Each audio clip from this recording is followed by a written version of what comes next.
আকাশবাণী খবর পড়ছি রক্তিম ভট্টাচার্য। আজকের বিশেষ বিশেষ খবর। প্রধানমন্ত্রী নরেন্দ্র মোদী আজ নতুন দিল্লিতে ইন্ডিয়া এআই ইম্প্যাক্ট সামিটে আগত বেশ কয়েকজন বিশ্বনেতার সঙ্গে দ্বিপাক্ষিক বৈঠক করবেন। দ্বিপাক্ষিক সম্পর্ককে বিশেষ কৌশলগত অংশীদারিত্বে উন্নীত করার লক্ষ্যে ভারত ও ফ্রান্স সহমত হয়েছে। এ বিষয়ে মোট ২১টি সিদ্ধান্ত গৃহীত। কেন্দ্রীয় স্বরাষ্ট্রমন্ত্রী অমিত শাহ আজ একদিনের সফরে পশ্চিমবঙ্গে আসছেন। সুদানে একটি বিমান হামলায় ২৮ জন প্রাণ হারিয়েছেন। মুম্বাইয়ের ওয়াংখেড়ে স্টেডিয়ামে টি-20 বিশ্বকাপ ক্রিকেটের ম্যাচে নেপাল স্কটল্যান্ডকে ৭ উইকেটে হারিয়ে দিয়েছে। আসছি বিস্তারিত খবরে। প্রধানমন্ত্রী নরেন্দ্র মোদী আজ নতুন দিল্লিতে ইন্ডিয়া এআই ইম্প্যাক্ট সামিটে আগত বেশ কয়েকজন বিশ্বনেতার সঙ্গে দ্বিপাক্ষিক বৈঠক করবেন। শ্রী মোদী স্পেনের রাষ্ট্রপতি পেড্রো স্যাঞ্চেজ, ফিনল্যান্ডের প্রধানমন্ত্রী আন্টি পেটেরি অর্পো, সার্বিয়ার রাষ্ট্রপতি আলেকজান্ডার ভুসিচ, ক্রোয়েশিয়ার প্রধানমন্ত্রী আন্ড্রেস প্লেনকোভিচ, এস্টোনিয়ার রাষ্ট্রপতি অ্যালার কারিস, ভুটানের প্রধানমন্ত্রী দাশো শেরিং টোবগে এবং কাজাকিস্তানের প্রধানমন্ত্রী ওলজাস বেকটেনভের সঙ্গে দেখা করার কথা রয়েছে। ইন্ডিয়া এআই ইম্প্যাক্ট সামিটে যোগ দিতে বিশ্বনেতারা একে একে ভারতে এসে পৌঁছচ্ছেন। গায়ানার উপরাষ্ট্রপতি doctor Bharat Jagdeo India AI impact সামিটে যোগ দিতে নতুন দিল্লি এসে পৌঁছন। স্বরাষ্ট্র প্রতিমন্ত্রী Nityanand Rai India AI impact সামিটে আগত গায়ানার উপরাষ্ট্রপতিকে স্বাগত জানান। শ্রীলঙ্কার রাষ্ট্রপতি অনুরা কুমারা দিশানায়কেও ইম্প্যাক্ট সামিটে যোগ দিতে নতুন দিল্লিতে এসে পৌঁছেছেন। কেন্দ্রীয় জলশক্তি প্রতিমন্ত্রী রাজভূষণ চৌধুরী তাকে স্বাগত জানান। এর আগে সম্মেলনে যোগ দিতে বলিভিয়ার উপরাষ্ট্রপতি ক্যাপ্টেন এডমান লারা ভারতে এসে পৌঁছন। নতুন দিল্লিতে তাকে স্বাগত জানান কেন্দ্রীয় কয়লা ও খনি মন্ত্রকের প্রতিমন্ত্রী সতীশ চন্দ্র দুবে। এআই ইম্প্যাক্ট সামিট ২০২৬-এর তৃতীয় দিনে একটি গবেষণামূলক আলোচনাচক্র আয়োজিত হবে। এস্টোনিয়ার রাষ্ট্রপতি অ্যালার কারিস, ইলেকট্রনিক্স এবং তথ্য প্রযুক্তি মন্ত্রী অশ্বিনী বৈষ্ণব এবং তথ্য প্রযুক্তি প্রতিমন্ত্রী জিতিন প্রসাদ সহ অন্যান্য বিশিষ্ট ব্যক্তিবর্গ এই আলোচনায় অংশ নেবেন। এছাড়াও আজ ওয়ার্কিং গ্রুপের উদ্বোধনী অধিবেশন বসবে। অধিবেশনে ইন্ডিয়া এআই ইম্প্যাক্ট সামিটের মূল দৃষ্টিভঙ্গি, অগ্রাধিকার এবং কর্মসূচি নিয়ে আলোচনা হবে। কিভাবে কৃত্রিম মেধা সুস্থায়ী উন্নয়নের লক্ষ্যমাত্রাকে ছাপিয়ে আন্তর্জাতিক উন্নয়নকে ত্বরান্বিত করবে সেই সংক্রান্ত আলোচনাও আজ হবে। তথ্য সম্প্রচার মন্ত্রকের সচিব সঞ্জয় জাজু বলেছেন, কৃত্রিম বুদ্ধিমত্তা কন্টেন্ট তৈরির ধ্যানধারণায় এবং বাস্তবায়নে ব্যাপক রূপান্তর এনেছে।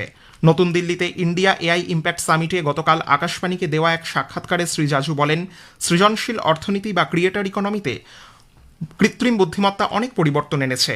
সম্মেলনে ওয়েবস ক্রিয়েটর কর্নারের কথা উল্লেখ করে তিনি বলেন, যেসব তরুণ ক্রিয়েটরদের আর্থিক সামর্থ্য নেই বা স্টুডিওতে কাজ করার মতো সুযোগ নেই, তারা কৃত্রিম বুদ্ধিমত্তার মাধ্যমে তাদের কন্টেন্ট তৈরি করতে বা ছড়িয়ে দিতে পারবেন।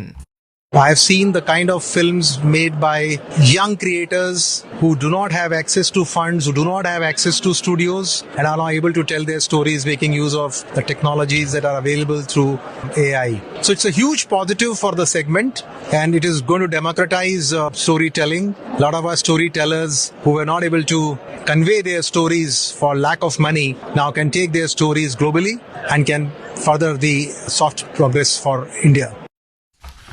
দ্বিপাক্ষিক সম্পর্ককে বিশেষ কৌশলগত অংশীদারিত্বে উন্নীত করার লক্ষ্যে ভারত ও ফ্রান্স সহমত হয়েছে। এ বিষয়ে মোট ২১টি সিদ্ধান্ত গৃহীত। উভয় পক্ষই সহযোগিতা বৃদ্ধি এবং হরাইজন 2047 রোডম্যাপ বাস্তবায়ন নিয়মিত পর্যালোচনা করার জন্য বিদেশমন্ত্রীদের বার্ষিক আলোচনাচক্র প্রতিষ্ঠা করতে সম্মত হয়েছে। উভয় দেশ Bharat France year of innovation এবং ভারত ফ্রান্স উদ্ভাবন সংক্রান্ত নেটওয়ার্ক চালু করার ব্যাপারে সম্মত হয়েছে। প্রতিরক্ষা ও নিরাপত্তা ক্ষেত্রে কর্ণাটকের ভেমাগালে H-125 হেলিকপ্টার ফাইনাল অ্যাসেম্বলি লাইনের উদ্বোধন, ভারত এবং ফ্রান্সের মধ্যে প্রতিরক্ষা সহযোগিতা সংক্রান্ত চুক্তি পুনর্নবীকরণ এবং ভারতে হ্যামার ক্ষেপণাস্ত্র উৎপাদনের জন্য বেল এবং সাফরানের মধ্যে যৌথ উদ্যোগ গৃহীত হবে। ভারতীয় সেনা এবং ফরাসি স্থলসেনায় আধিকারিকদের পারস্পরিকভাবে নিযুক্ত করা হবে। প্রতিরক্ষা সহ গুরুত্বপূর্ণ এবং উদীয়মান প্রযুক্তির ক্ষেত্রে একটি যৌথ উন্নত প্রযুক্তি উন্নয়ন গোষ্ঠী গঠন করা হবে। গুরুত্বপূর্ণ খনিজ ও ধাতু ক্ষেত্রে সহযোগিতার জন্য যৌথ ঘোষণাপত্র এবং আধুনিক প্রযুক্তি কেন্দ্র প্রতিষ্ঠার জন্য ইচ্ছাপত্র বিনিময় করা হবে। স্টার্টআপ পরিমণ্ডল, উদ্ভাবন এবং প্রযুক্তিতে কৌশলগত সহযোগিতার জন্য টি হাব এবং নর্থ ফ্রান্সের মধ্যে ইচ্ছাপত্র বিনিময় এবং ডিএসটি এবং সিএনআরএস এর মধ্যে বৈজ্ঞানিক সহযোগিতার জন্য সমঝোতা স্মারকপত্র স্বাক্ষরিত হবে। স্বাস্থ্যক্ষেত্রে ইন্দো ফরাসি কেন্দ্র চালু করা হবে নতুন দিল্লির এইমসে। সংক্রামক রোগ এবং স্বাস্থ্য গবেষণার উন্নয়নে সহযোগিতার জন্য ডিবিটি এবং এএনআরএস এর মধ্যে ইচ্ছাপত্র স্বাক্ষরিত হবে। পুনর্নবীকরণযোগ্য শক্তি ক্ষেত্রে সহযোগিতা বৃদ্ধি হবে। এছাড়াও যোগাযোগ মন্ত্রকের ডাক বিভাগ এবং ফ্রান্সের লা পোস্তের মধ্যে ইচ্ছাপত্র বিনিময় করা হয়েছে। প্রধানমন্ত্রী নরেন্দ্র মোদী ভারত ফ্রান্স দ্বিপাক্ষিক সম্পর্ককে বিশ্বব্যাপী অনিশ্চয়তার মধ্যে স্থিতিশীলতার জন্য জোরালো শক্তি হিসেবে বর্ণনা করেছেন। মুম্বাইয়ে গতকাল ফরাসি রাষ্ট্রপতি ইম্যানুয়েল ম্যাক্রোর সঙ্গে দ্বিপাক্ষিক বৈঠকের পর যৌথ সাংবাদিক সম্মেলনে Bharat France year of innovation 2026-এর সূচনাকে তুলে ধরে শ্রী মোদী জোর দিয়ে বলেন, এই অংশীদারিত্ব চিরাচরিত কূটনীতির বাইরে জনগণের অংশীদারিত্বে পৌঁছেছে। ভারত মহাসাগরীয় অঞ্চলে ফ্রান্সকে ভারতের অত্যন্ত বিশ্বস্ত এবং অপরিহার্য মিত্ররাষ্ট্র হিসেবে উল্লেখ করে শ্রী মোদী বলেন, ভারতীয় এবং ফরাসি স্টার্টআপ, এমএসএমই এবং গবেষণা কেন্দ্রগুলিকে সংযুক্ত করে পরিবেশ বান্ধব শক্তি এবং ডিজিটাল স্বাস্থ্যের ক্ষেত্রে বিশ্বব্যাপী চ্যালেঞ্জ মোকাবিলা করাই প্রধান লক্ষ্য। भारत फ्रांस संबंधों के लिए एक अति विशेष वर्ष है। इसमें पीपल टू पीपल एक्सचेंज और गहरे होंगे। इंडस्ट्री टू इंडस्ट्री पार्टनरशिप का विस्तार होगा। आज हम जैसे भारत में जुटे हैं, उसी तरह जून 2026 में फ्रांस में भारत इनोवेट्स 2026 के तहत हम भारत के बेहतरीन टेक स्टार्टअप दुनिया के सामने रखेंगे, जो हेल्थ, क्लाइमेट, सिक्योरिटी जैसे ग्लोबल चैलेंजेस के समाधान बना रहे।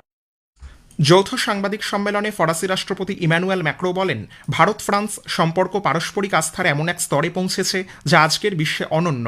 তিনি গ্রিনটেক এবং মহাকাশ ক্ষেত্রে প্রযুক্তিতে ভারতীয় প্রতিভা এবং স্টার্টআপগুলিকে ফ্রান্সের সঙ্গে যৌথভাবে কাজ করার জন্য উদ্যোগের কথাও ঘোষণা করেছেন। ম্যাক্রো বিভিন্ন ক্ষেত্রে ভারতীয় উদ্ভাবকদের সাফল্যের কথা তুলে ধরে বলেন, উদ্ভাবন ক্ষেত্রে ভারত এখন অগ্রণী ভূমিকা পালন করছে। Before I talk about the future, let me start with a fact about the present, not to be underestimated. The CEO of Alphabet is Indian. The CEO of Microsoft is Indian. The CEO of IBM is Indian. The CEO of Adobe is Indian. The CEO of Palo Alto Networks is Indian. The CEO of Novartis is Indian. And the CEO of Chanel, one of the most iconic houses in France, is Lina Nair from Kolhapur, right here in this state. So India does not just participate to global innovation. India leads it, from Silicon Valley to the Champs-Élysées and from technology to culture. প্রধানমন্ত্রী নরেন্দ্র মোদী আগামী রবিবার 22 ফেব্রুয়ারি আকাশবাণীতে মন কি বাত অনুষ্ঠানের মধ্য দিয়ে দেশ বিদেশের মানুষের সঙ্গে তাঁর চিন্তাভাবনা ভাগ করে নেবেন। এটি হবে মাসিক এই বেতার অনুষ্ঠানের 131তম পর্ব।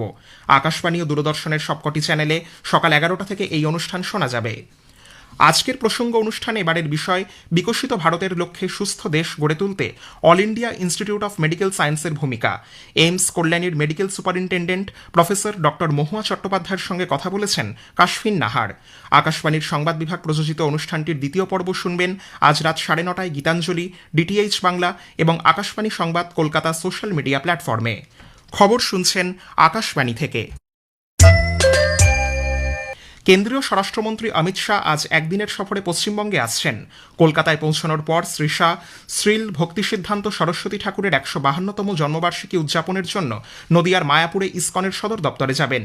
সেখানে স্বরাষ্ট্রমন্ত্রী জয়পতাকা স্বামী মহারাজের সঙ্গে একটি উচ্চ পর্যায়ের বৈঠকে যোগ দেবেন এবং মন্দির প্রাঙ্গণে আয়োজিত একটি জনসমাবেশে ভাষণ দেবেন। ভোটার তালিকায় কারচুপির অভিযোগে নির্বাচন কমিশনের নির্দেশ মেনে পশ্চিমবঙ্গ সরকার 4 আধিকারিক এবং এক ডেটা এন্ট্রি অপারেটরের বিরুদ্ধে এফআইআর দায়ের করেছে।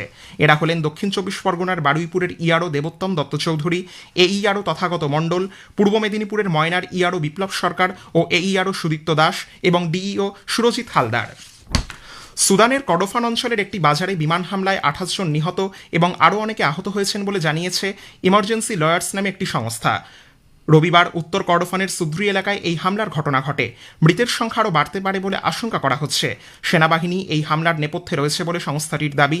তবে সেনাবাহিনী এই দাবি অস্বীকার করে বলেছে, অসামরিক স্থান কখনোই তাদের হামলার লক্ষ্যবস্তু নয়। মুম্বাইয়ের ওয়াংখেড়ে স্টেডিয়ামে গতকাল টি-20 বিশ্বকাপ ক্রিকেটের ম্যাচে নেপাল স্কটল্যান্ডকে 7 উইকেটে হারিয়ে দিয়েছে। প্রথমে ব্যাট করে স্কটল্যান্ড নির্ধারিত 20 ওভারে 7 উইকেটে 170 রান তোলে। জবাবে ব্যাট করতে নেমে নেপাল 19 ওভার 2 বলে 3 উইকেট হারিয়ে প্রয়োজনীয় রান তুলে নেয়। শেষ করার আগে খবরের বিশেষ কিছু অংশ আরও একবার। প্রধানমন্ত্রী নরেন্দ্র মোদী আজ নতুন দিল্লিতে ইন্ডিয়া এআই ইম্প্যাক্ট সামিটে আগত বেশ কয়েকজন বিশ্বনেতার সঙ্গে দ্বিপাক্ষিক বৈঠক করবেন। দ্বিপাক্ষিক সম্পর্ককে বিশেষ কৌশলগত অংশীদারিত্বে উন্নীত করার লক্ষ্যে ভারত ও ফ্রান্স সহমত হয়েছে। কেন্দ্রীয় স্বরাষ্ট্রমন্ত্রী অমিত শাহ আজ একদিনের সফরে পশ্চিমবঙ্গে আসছেন। খবর শেষ হলো। এর পরের খবর 7টা বেজে 25 মিনিটে।